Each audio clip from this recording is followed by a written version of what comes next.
Bəli dostlar, bugünkü gün Türkiyədə hal-hazırda vəziyyət yaxşı olmadığını danışırlar. Nədən danışırlar? Əsenyurtda bir bələdiyyənin başkanını tutulub. Mən siyasətə izləyənəm. Və onun üzərində cəbhəlilərlə dövlət yönlü, yəni dövlət arasında bir gərginlik yavaş-yavaş başlayır. Mənə bəzilər deyirdilər ki, seçkilərdən sonra Nadim bəy, sən deyirdin ki, Türkiyədə gərginliklər, çaxnaşmalar olacaq. Bəli, deyirdim. Bəli, buyur. Başladı artıq. Biz bunu olmaqdan yana heç vaxt olmayıb ki. Türk qardaşlarımız, əsasən də başda cənab Erdoğan bəy olmalı, Azərbaycanın ən çətin vaxtında yanında olan bir lider və bir ölkədir. Biz orada hər şeyin yaxşı olmasını istəyirik. Amma gördüyünüz qədərilə hal-hazırda gedən proseslərin sonu bir gərginliyin başlanğıcı olduğunu hiss edirik. Təki bunlar olmasın. Bunlara olmamasından ötürü bütün Türk xalqı, başa düşənlər, hər kəs bu gərginliyə getməməlidir. Əgər bu gərginliyin dalınca getsə, Türkiyədə çox böyük, son illərin olmadığı qədər gərginliklər gözlənir. Çünki Türkiyədə seçkilərdən sonra gərginliklər olacağını deyən Nadim Əlikhanoğlu bunları çoxdan hiss edirdi və təhlil edirdi. Və bu vəziyyət seçkilərdən dərhal sonra seçkiyə görə yox, seçkilərdən sonra bu vəziyyətin yetişəcəyini demişdim. Okey də Türkiyədə arada gərginliklər, bəzi miti, bəzi çaxnaşmalar olur da, bəzi terror falan. Amma bir vaxtlar Azərbaycanda da Bakı su altında qalacaq, təbii fəlakətlər başlayacaq deyəndə, lağ eləyəndə, həmişə Bakıda sular, küləklər olur deyəndə mən deyirdim, bu ələ olmayacaq. Bu getdikcə daha çox olacaq. Bu insanlara, mallara ziyan verən təbii fəlakətlər olacaq. Kimlər ki məni izləyirlər yadındadılar.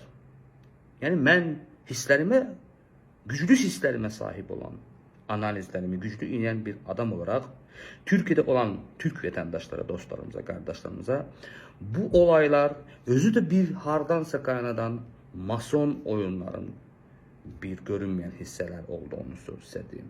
Çünkü Türkiye'de hükümet yönlülərlə cəbhəlilərin arasında giden bir gərginlik əslində bunu bu cür halında yaratdırırlar hardansa kimsə. Bunu biz ya Erdoğan bəyin ya da cəbhəlilərin üstündə atmaqdan ötürü danışmıram. İçində elə bir qərarlar, elə bir şeylər verdirənlər var ki, elə hiss edirəm. Türkiye içində gərginliklərin alovlandıraraq PKK, Türkiye gərginlikləri yaratmaq istəyir. Adı iki büyük partiyanın vəzifə kreslo üzərində danışdığını kimi ələ başlayır, ələ deyilir. Hər kəs, politologlar ondan danışır, ondan danışacaqlar.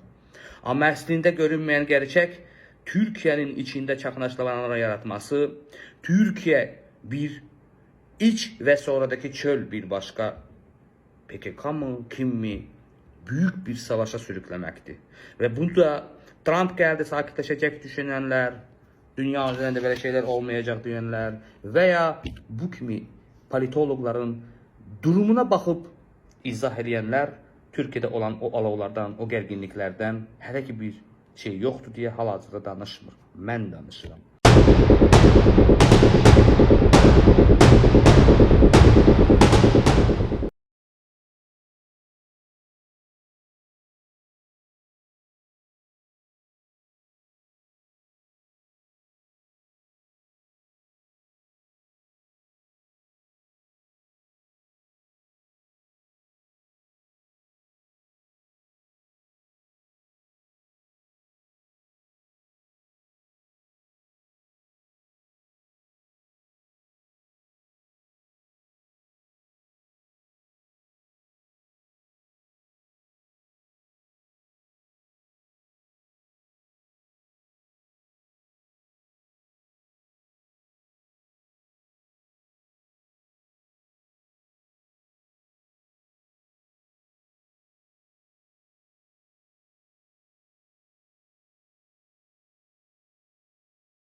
Zaman gələndə bunları görən öncədən Nadim Əlixanov yox, hətta bugün yox, bir ildən də çox. 2 il bundan əvvəl demiş proqnozu xatırladıram.